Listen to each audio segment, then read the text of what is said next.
Merhabalar arkadaşlar, kanalıma hoş geldiniz. Bugün yine sizlerle çok güzel, şahane bir saç bandı yapımı anlatacağım.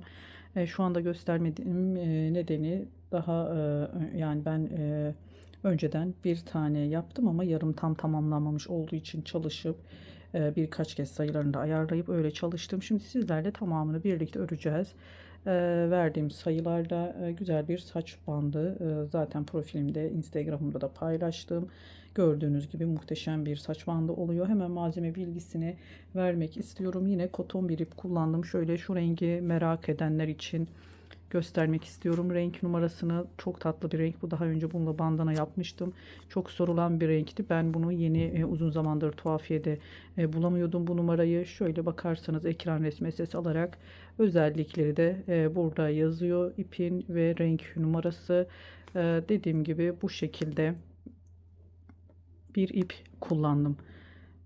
Öreceğim saç bandı biraz geniş bir boyutta olduğu için daha ince bir numaralı tığla öreceğim. 1,70 milim. Normalde 2,5 milimle örüyorum bandanaları, saç bantlarını koton iplerle çalıştığımda.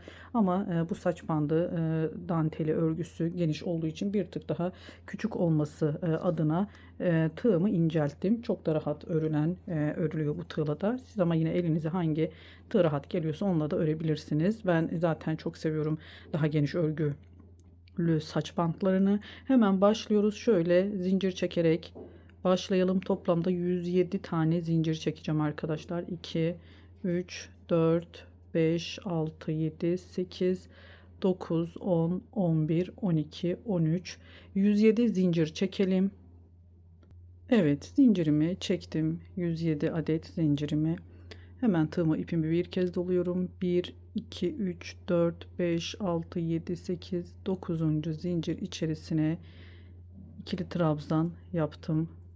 Hemen yanından yine zincir içerisine bir ikili trabzan daha, yanından yine bir tane daha, toplamda 3 tane sırasıyla ikili trabzan yapıyorum. 2 zincir çektim. 1 2 zincir atlayıp tekrar 3 trabzan yapacağım. Sırasıyla ipimi bir kez doluyorum. 2 seferde çıkıyorum arkadaşlar trabzanlarımızı. 1 2 zincir atladım. 2 zincir çekip 1 2 tane atlıyorum. Tekrar 3. zincir üzerine yine aynı işlemi uyguluyoruz.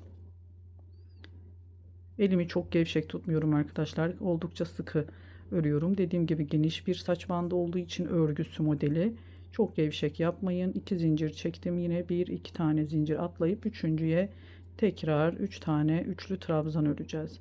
Sonuna kadar bu işlemi uygulayacağız. Sonrasında yine aşamalarını birlikte yapacağız. Devam edelim. Son zincire kadar arkadaşlar. Evet. Şimdi geldik. Bakın, sadece sonda bir tane fazladan belki çekmiş olabilirim. Hiç önemli değil. Bir zincirim kaldı. 1 2 3 4 zincir çekiyorum. Şu şekilde iki kez dolayıp son zincirime batacağım. 3 seferde çıktım.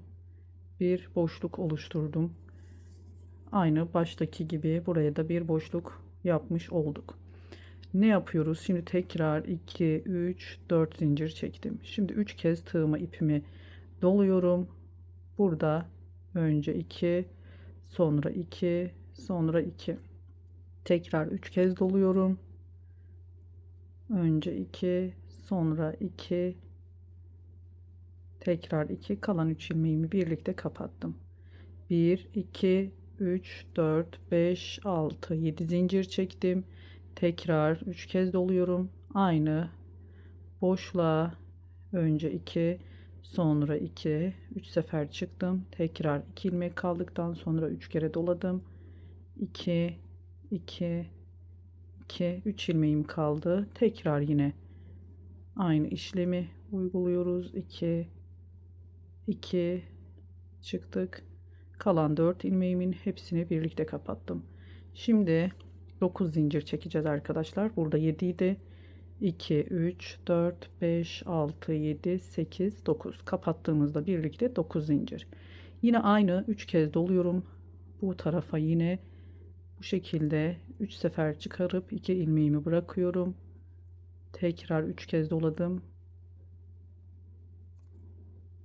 2 3 2 2 2 tekrar 3 kez doladım. 2 2 2 kalan 4 ilmeğimin hepsini birlikte kapattım. 7 zincir, 9 zincir. Sonrasında döneceğiz. Kenarlarını saç bandımızın ördüğümüzde burada da 3 tane bu şekilde üçerli trabzanlarımızı yapacağız. Yapraklarımızı bu tarafa da. Şimdi ilk etapta 7 zincirle 9 zincirimizi yaptık. Hemen ne yapıyoruz arkadaşlar? Bir sadece bakın çekip kapattım. Bir zincirle kapatma zincirimiz. Hemen 3 kez başını tığıma ipimi doluyorum. Bir boşluk atlayıp diğer boşluğa geçiş yaptım. Yine aynı yapraklardan oluşturacağız. Önce 3 seferde çıktım. 2 ilmeğim kaldı. Tekrar 3 kez doluyorum. Aynı yuvaya. 3 ilmeğim kaldı. Tekrar 3 kez doladım. Aynı yuvaya. 4 ilmeğim kalıyor. Hepsini birlikte kapattım. 1, 2, 3, 4, 5, 6, 7 zincir çektim. Bu kutucukların arasına yuvalara ikişer tane yapacağız. Bu yaprakları aralarında da 7 tane zincir çekeceğiz. Yine 3 kez doladım aynı yuvaya. Bir yaprak daha oluşturacağım. Yine 3 sefer çıktım. 2 ilmeğim kaldı. 3 kez doladım. 3 seferde çıkıyorum. 3 ilmeğim kaldı. Yine 3 kez doladım. 3 seferde çıkıyorum. 2 2 çıkıyorum ilmeklerimi hep. Kalan 4 ilmeğimin hepsini birlikte kapattım. Ve kapatma zincirimi çektim. Bir tane yine 3 kez doluyorum. Bakın bir yuva bırakıyorum bu aradaki kutucuğu. Sonraki boşluğa yine direkt geçiş yapıyorum. Yine 3 seferde çıktım. 2 2 2 ilmeğim kaldı. Aynı yere yine yaprak oluşturacağız. Bu şekilde 2 2 çıkarıyorum. 3 ilmeğim kaldı. Sonuncusunu yine 3 3 pardon 2 2 3 seferde çıktım. Kalan 4 ilmeğimin hepsini birlikte kapattım. 1 2 3 4 5 6 7 zincir. Bakın arada çektiğimiz 7 zincirleri unutmuyoruz. Aynı yuvaya ikinci yaprağımı yapıyorum. 3 seferde çıktım. Tekrar 3 kez doladım. Yine 2 2 ilmeklerimi çıkarıyorum. 3 seferde 3 ilmeğim kaldı. 3 kez doladım. Yine 2 2 2 sefer bakın 2 2 ilmeklerimi kalan 4 ilmeğimin hepsini çektim ve bir zincirle kapattım. Bu şekilde sonuna kadar saç bandımızın bu sırasını kapatıyorum bir zincirle. Şimdi 3 kez başını doluyorum. Bir boşluk bırakıp diğer kutucuğa geçiş yapıyorum. Sonuna kadar gelelim arkadaşlar. Ta ki buraya kadar ördüğümüzde direkt son zaten tepe uç kısmını yapacağız oraya. Örelim şu yuvaya kadar bu motiflerimize bir yuva atlıyoruz. Diğer yuvaya 2 tane yaprak oluşturuyoruz. Bakın aralarda 7 zincir çekiyorum ve bu geçişlerde sadece kapatma zincirimiz oluyor. Bağlantı noktamız. Bunu buralar uç noktaları örelim sonuna kadar gelelim. Sonrasında yine devam edeceğiz. Evet arkadaşlar bakın sonuna kadar ördüm. Kaç yapraktan oluştu? Şöyle hemen hızlıca şu uç tarafını saymadan 3 yapraklı kısmı 1 2 3 4 5 6 7 8 9 tane. Yani 9 tane yaprağımız oldu bu sırada. Şimdi ne yapıyoruz? Hemen kapattım.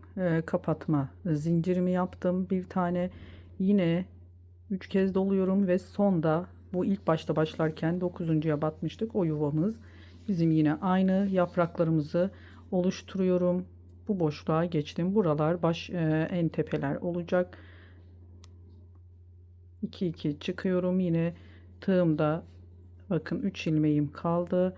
3 kez doladım. Yine 2 2 2 kalan 4 ilmeğimin hepsini kapattım. 1 2 3 4 5 6 7 8 9 zincir çektim bu etapta arkadaşlar. İlk şimdi buraya 6 tane yaprak oluşturacağım. Bu yuvanın içerisine 6 yaprağımız olacak. Hemen 9 zincir çektim. Yine 3 kez doladım. İlk yaprağımızı oluşturduk. Bakın ikinci yaprağımızı oluşturuyoruz. Yine 3 kez doluyoruz. 2 2 3 sefer tekrar ediyoruz. Kalan 3 ilmeğimiz. Yine 2 2 2 kalan 4 ilmeğimin hepsini bir kapattım. Şimdi 1 2 3 4 5 6 7 7 zincir çektim arkadaşlar. Şimdi tekrar 3. yaprağımı oluşturacağım. Şöyle çekiştirelim bu tarafa doğru.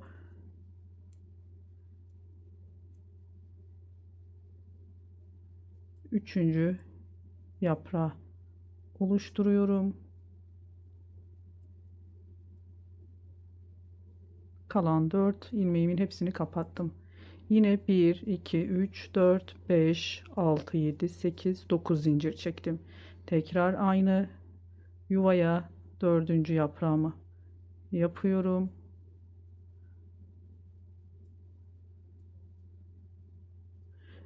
Bunu ikili trabzanla da hani üçlü trabzan pardon iki kez dolayıp üçlü trabzanla da yapabilirsiniz. Fakat denedim.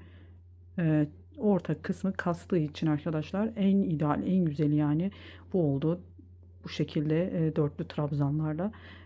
9 zincir çektik. Bakın ilk yaprağımızı yaptık. 9 zincir çektik. İkinci yaprağımı yaptım. 7 zincir çektim. Üçüncü yaprağımı yaptım. 9 zincir çektim.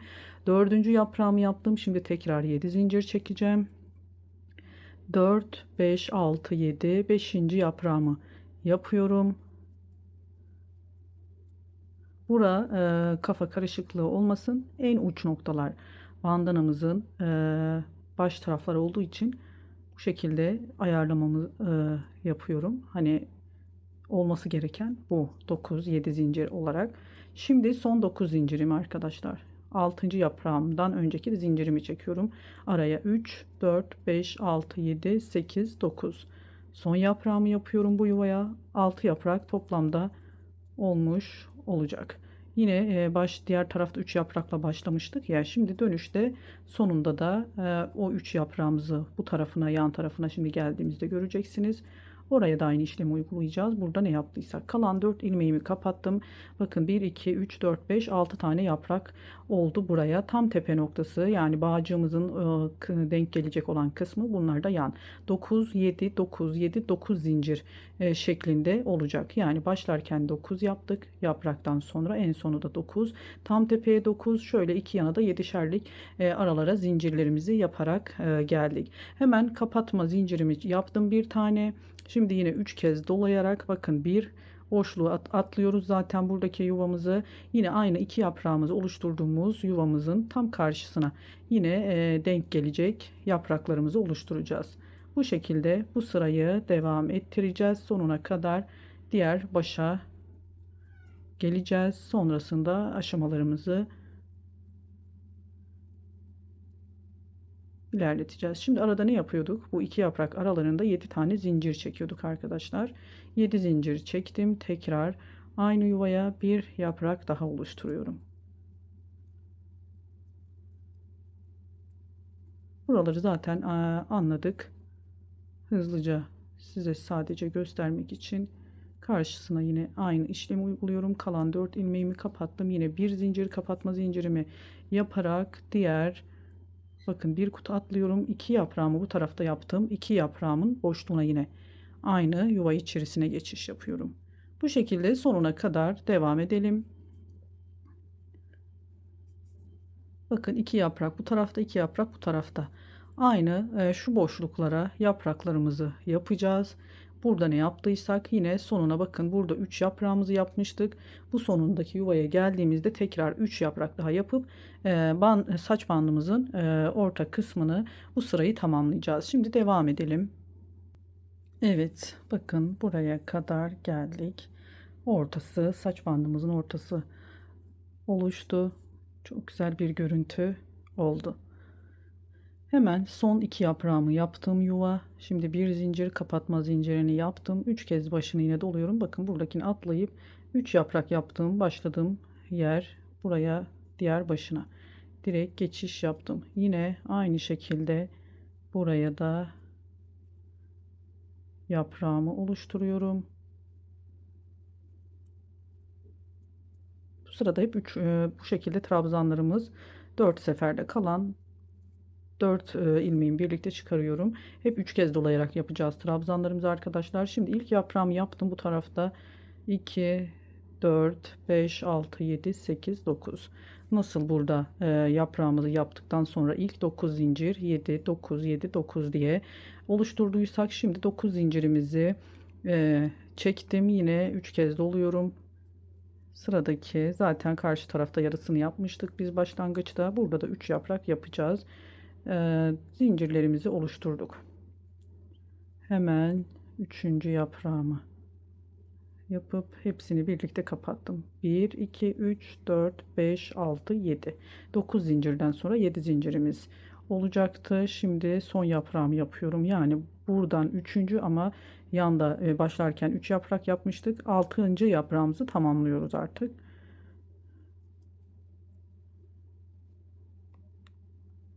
Yine aynı 3 kez doluyoruz. Önce 3 3 3 çıkıp kalan 4 ilmeğimizin hepsini birlikte kapatıyoruz. Bakın 9 7. Burada da 9 7 var. Sadece tepe noktasındaki 9 zincirimiz kaldı. 4 zincir çekiyoruz burada. Hemen ne yapıyoruz? Bakın arkadaşlar. 4 zincir çektikten sonra 2 kez tığıma ipimi doluyorum. Burada tam tepe noktasını oluşturacağım. Hemen ilk yaprağımı yaptım. İlk yaprağın tepesine 2 kez dolayarak şöyle 3 seferde çıktım. Bir tepe noktası oluşturdum buraya da. Evet, şimdi ne yapıyoruz arkadaşlar? 1 2 3 zincir çektim. Bu sırada tığıma 3 kez değil 2 kez ipimi doluyorum ve bakın önce 2 çıktım, sonra 2 kapattım. 3 seferde çıktım trabzan. Yapraklarımız böyle 2 trabzandan oluşacak. Sonrasında 3 zincir çekiyorum araya. Tekrar 2 kez doladım. 2 2 çıktım. Kalan 2 ilmeğim. Sonra 2 kez doladım. Tekrar 2 2 kalan 3 ilmeğimin de hepsini birlikte kapattım. 1 2 3 zincir çekiyorum araya. Yine bu tarafa 3 yaprak yapacağız. Nasıl alt sırada şöyle üçlü trabzanla yaptığımız 3 yapraktı. Bu sırada da yine 2 kez dolayarak bu sefer üçlü trabzanlarla yapıyoruz. Bakın kalan 3 ilmeğimin hepsini kapattım. Aralarda 3 zincir çektim. Hemen kapatma zincirimi yaptım. Tığıma ipimi bir kez doluyorum. Bu yandaki görünen, bakın arkadaşlar, şu zincirimiz vardı. 7 zincir. 1 2 3, dördüncüye tam tepesine zincir içerisine ikili trabzan. 1 2 3 zincir çektim. Aynı yere tekrar ikili trabzan yaparak bu şekilde bir boşluk oluşturdum, yuva V şeklinde. Şimdi direkt yine 2 kez tığıma ipimi doluyorum. Sıradaki, bakın, motifimizin sırası arkadaşlar oluyor. Motifimizin 9 zincirlik kısmı. Hemen yine buraya üçlü trabzanlarımızı 2 2 yapıyoruz. Kapatıyoruz. Üçünü birlikte. Aralarda 3 zincir çekiyoruz. Tekrar 2 kez doladım. Yine 2 2 kalan 2 ilmeğim 2 kez doluyorum. 2 2 3 ilmeğimi de hepsini birden kapatıyorum. Arada 3 zincir çekiyorum. Bu boşluğa toplamda 6 tane bu şekilde ikili yapraklar oluşturacağız. Üçünü birlikte kapattım. Arada 3 zincir, 2 2 kalan 2 ilmeğimi çıkarmadım. Tekrar 2 2 çıktım. Kalan üçünü ilmeklerimin birlikte çektim. 3 zincir, 6 tane yaprağımız olana kadar devam ediyoruz.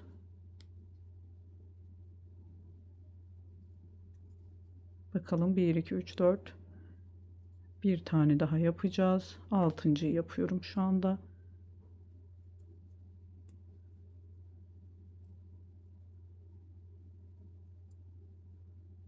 Evet.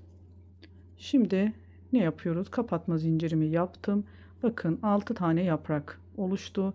Tekrar bir kez doluyorum tığıma ipimi. Sıradaki 7 zincirlik, bakın tam bu 2 yapraklı olan kısma geldi. Aradaki 7 zincirin ortasına tam 4. zincire ikili trabzanla Bunu birleştirdim. 3 zincir çekiyorum. Tekrar aynı noktaya bir ikili trabzan daha yaptım. Şimdi hiç zincir çekmeden direkt iki kez tığıma yine ipimi dolayıp bu sıradaki çiçeğimizin yani iki yaprağın arasındaki 7 zincirlik boşluğa yine 6 tane bu şekilde iki kez dolayıp yaptığımız minik yapraklarımızı yapacağız. Aralarda 3 zincir çekeceğiz. Şöyle ipimi, evet, 1 2 3, yine aynı şekilde ikinci yaprağımı yapıyorum. Önce 2 2 çıkarıyorum. Kalan 2 ilmeğimi bırakıyorum tığımda. Sonra tekrar yine 2 2 ve üçünü birlikte 3 zincir çektim. Aynı işlemi tekrar edeceğiz arkadaşlar. Bakın bu şekilde bağlantı noktalarımıza. Şimdi buraya 6 tane yaprak oluşturduk. Geldik. Yaprağımızı oluşturduktan sonra sıradaki 7 zincirlik yuvaya aynı bu şekilde bir V oluşturacağız. Şu yaprağımızı oluşturalım. Ben orayı bir kez daha size göstereceğim. Devam edeceğiz. Daha anlaşılır olur. Şu boşluğa 2 4 yaprak daha yapıyoruz. Aralara da üçer zincir çekelim. Evet, bakın 6 tane yaptık minik yaprağımızı. Şimdi hiç zincir çekmiyoruz. Sadece son yaprağımızı kapatıp sıradaki çiçeğimizin bakın iki yaprak arasındaki 7 zincirlik boşluğa şimdi tam ortasına dördüncü zincire ikili trabzan yapıyoruz.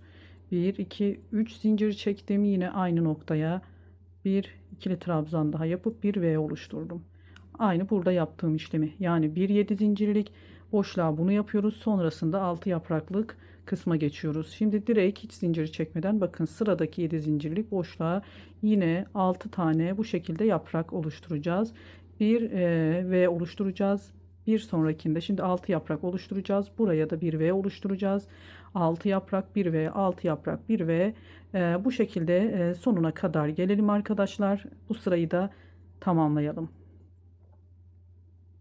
Evet, bakın toplamda kaç tane bu şekilde yaprak oluşturduk. Burası tepe noktası olacak arkadaşlar. Saç bandımızın 9 zincirlik ilk şu tam uçtaki 6 yapraklı yerde yaptığımız 9 zincirlik kısımdan başladık. Yine 6 tane minik yaprak. Sonrasında 2, 3, 4, 5 yaptık ve şimdi diğer uçtaki şu 9 zincirlik yere geldik. Aradaki 7 zincirlik iki çiçek arasına bağladık. Bir V oluşturduk. Şimdi direkt hiç zincir çekmeden tam şu 6 yapraklık, yani 9 7 9 7 9 zincir çekerek yaptığımız son uç noktasına yine aynı şekilde buraya 6 tane yaprak oluşturacağız. Aralarda yine 3 zincir çekiyoruz.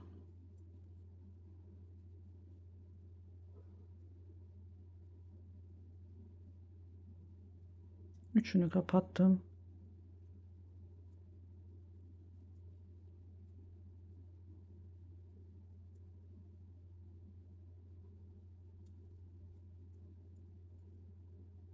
Evet, bakın 6 yaprak oluşturdum bu 9 zincirlik yuvaya. Şimdi sadece kapatma zincirimi yaptım.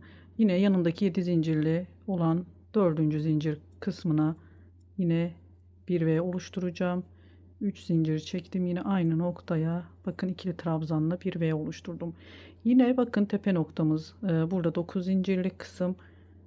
Aynı şekilde buraya da 6 yaprak yapacağız arkadaşlar. Aralarda yine 3 zincir. Yani çok basit aslında ama ben yine hani nereye, hangi yuvaya ne yaptığımızı göstermek adına gösteriyorum, açıyorum. Bakın 9 zincirlik yere 6 yaprak yaptık. Yine bu aradaki 7 zincirlik yere bir V oluşturduk ve bağlantı noktası. Yine tam tepedeki 9 zincirlik yere geldik. Buraya 6 yaprak oluşturacağız. Sonra yine buraya bağlayacağız. 6 yaprak oluşturup yine karşı taraftan yine örerek aynı şekilde bu saç bandımızın bu tarafına doğru geleceğiz. Şimdi şu kısma da 6 yaprak oluşturalım. Evet, kapattık. 1 2 3 4 5 6 yaprak oluşturduk. Burada yine bir zincirle kapattım yaprağımı ve bir kez doluyorum. Sıradaki 7 zincirlik boşluğa tam zincir içerisine yapıyoruz. Bunları bir V oluşturacağım. Bakın 7 zincir. 1 2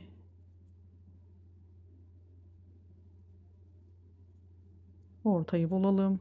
Bir ikili trabzan yaptım. 3 zincirle yine aynı yere batarak bir V oluşturdum. Tekrar iki kez dolayıp Sıradaki 9 zincirlik boşluğa yine 6 tane yaprak oluşturacağız arkadaşlar. Burada tam tepe noktası olduğu için bakın 3 kez tekrarlayacağız. Şu 6 yaprak çevresini 1 2 3, bir de bu tarafta. Yani 3 kez şu 6 yapraklı olan kısmı tekrar edeceğiz. Aradaki 7 zincirlik kısımlara sadece bağlantı noktası yaptık ve oluşturarak. Şimdi aynı 6 yaprak buraya yapalım. Evet, 6 yaprağımızı tamamladık. Kapattım. Bir zincir çektim. Bakın burası saç bandımızın uç kısımları oluyor. Yine hemen sıradaki 7 zincirlik noktaya direkt ikili trabzan yaptım. Tam ortasına 3 zincir çektim. Aynı yere bir ikili trabzan daha yapıp bir V oluşturdum. Zinciri çekmeden hemen sıradaki 7 zincirlik boşluğa geçtim. Yine aynı burada da arkadaşlar karşıda ne yaptıysak diğer tarafa geçene kadar yine 6'şar tane yaprak oluşturarak devam edeceğiz. Bir 7 zincire V oluşturacağız. Bir 7 zincire 6 yaprak oluşturacağız. Zaten ne demek istediğimi anladınız. Saç bandımız bakın görüntü itibariyle şeklini almaya başladı. Hemen şu boşluklara karşılıklı gelecek. Yine sonunda bu 9 zincirlik yere yine 6 yaprak, 7 zincirlik yere bağlantı noktası olacak ve oluşturacağız. Kalan bakın 3 yaprağımızı yapmıştık tam tepe noktasına. 3 yaprak da buraya oluşturup devam edeceğiz. Bağcık yaparak son sıramızı şöyle öreceğiz. Saç bandımızın ve sonuca doğru yaklaşacağız. Şimdi devam edelim. Aynı bu tarafta ne yaptıysak diğer tarafa geçelim. Evet, bakın sonuna kadar geldik. Şimdi buradaki 9 zincirlik 6 yaprağımı yaptım. Kapattım. Hemen 7 zincirlik sıradaki boşluk zincir tepesine ikili trabzan 3 zincir. O yüzden hani bu 9 6 7 9 7 diye tekrar ettik. Bu tam tepede bununla bağlantılı, yani denk gelmesi için. Şimdi hiç zincir çekmeden burada 3 yaprağımızı başlarken yapmıştık. Şimdi yine aynı yere 3 yaprak daha oluşturacağız. 3 zincir çekiyorum arada.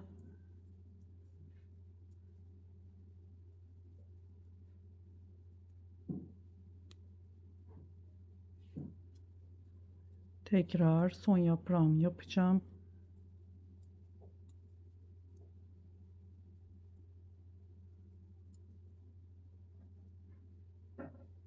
Üçünü birlikte kapattım. 3 zincir çekiyorum.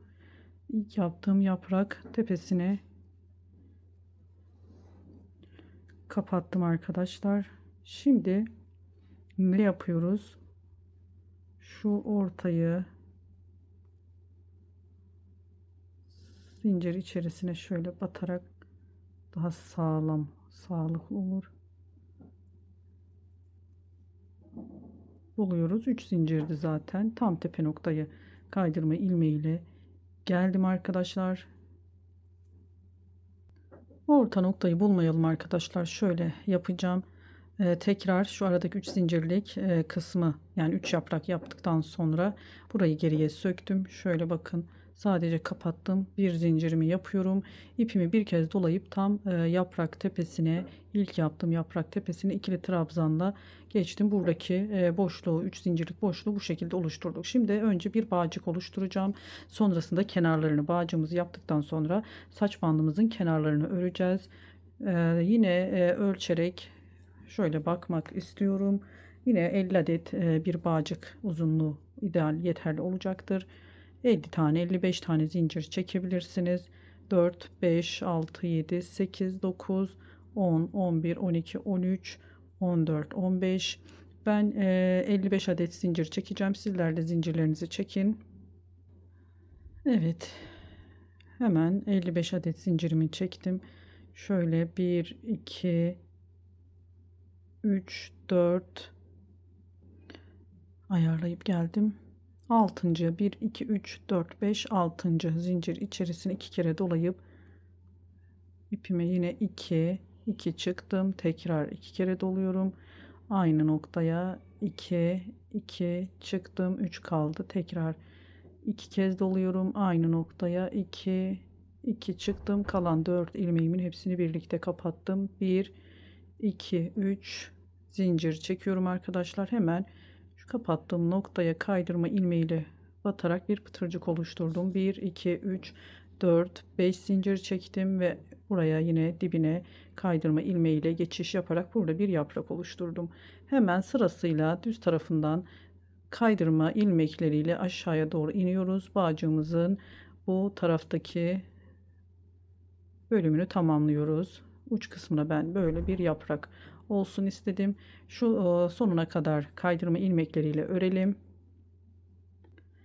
Evet, sonuna kadar geldim. Bakın arkadaşlar, son kaydırmamı yaptım. Burada görünen şu iki ilmeği birden yine bir kaydırma yapıp burayı düzeltiyorum. Daha düz görünmesi için. Sonrasında hemen dip kısmına bir kaydırma yaptım. Tam ortaya, yani tepe noktasına 1, 2, 3, 4, 5 zincir çekiyorum. Hemen 3 zincirlik boşluğa sık iğne ile tam ortaya kapatıyorum. 1 2 3 4 5 zincir çektim. Sıradaki 3 zincirlik boşluğa sık iğne ile kapattım. 5 zincir çektim. Hemen bakın, şu arada bağlantı noktamız vardı. V oluşturuyorduk. Bu oluşturduğumuz bu 3 zincirlik boşluğa yine geçiş yaptım. Sürekli 5 zincir çekerek yine yaprakların aralarındaki üçer zincirlik boşluklara 5 zincirle batıyoruz arkadaşlar. Direkt aralarına, hiç zincir içerisine falan girmiyoruz. Şöyle arasından sık iğne ile kapattım. Bu şekilde bir file boşlukları oluşturuyoruz. 5 zincir tamamını, kenarını ben böyle ördüm. Çok güzel bir görüntüsü oluyor. Her bir 3 zincirlik boşluğa 5 zincir çektim. Bakın, bu V olan boşluğa 3 zincirlik orta kısmına kapattım. 5 zincir çektim. Şimdi hemen yaprak, sıradaki yaprak arasındaki 3 zincirlik boşluğa 5 zincir çektim. Yine aynı, hiçbir şekilde fark etmiyor arkadaşlar. Sürekli 5 zincirle her bir kenarına, her bir boşluğa batıyoruz. Hem yaprak aralarındaki boşluklara hem de şu ortada bağlantı noktamız olan şu V'ye ve arasına, yani 3 zincirlik boşluğa sürekli böyle boşluklara batarak, gördüğünüz gibi muhteşem bir görüntüsü oldu. Saç bandımızın sonuna kadar geliyoruz ta ki şu en tepede 6 yaprak yapmıştık. 1 2 3 4 5 zincirle de oluştu. Yani 5 tane de üçer zincirlik boşluğumuz oluştu. Şu tepe noktasına geldiğimizde bir bağcık daha oluşturacağız. Aynı bu başta bu tarafta yaptığımız bağcığımızın aynısını oraya gelelim, tekrar birlikte bağcığımızı yapacağız. Şu kısma kadar bu 5 zincirlik file boşluklarını örelim arkadaşlar. Sonrasında yine devam edeceğiz. Evet, bakın arkadaşlar, 5'er zincirlik file boşluklarıyla tam tepe noktaya geldim. 5 zincir çektim. Burada 6 yapraklı bu ortadaki tam 3 zincirlik kısma kapattım kaydırma ilmeğiyle. Bunu kapattım. Şimdi yine 55 zincir çekiyorum. Burada bir bağcık yapıp sonrasında diğer tarafını öreceğiz. 55 zincir çekelim. 55 adet zincir çektim. Hemen iki kez doluyorum. 1 2 3 4 5 6. zincir içerisine şöyle önce 2 çıktım. Tekrar iki kez doladım aynı yuvaya. 2 çıktım. 3 ilmeğim kaldı. Aynı yuvaya tekrar 2 hepsini 4 ilmeğimi birlikte çıktım. 3 zincir çekiyorum arkadaşlar. Şöyle aynı noktaya kaydırma ilmeğiyle kapattım. 3 4 5 zincir çektim ve yine bu kısma kaydırma ilmeğiyle kapatarak bir yaprak oluşturdum. Sonra zincir üzerlerine kaydırma ilmeği kapatarak devam ediyoruz.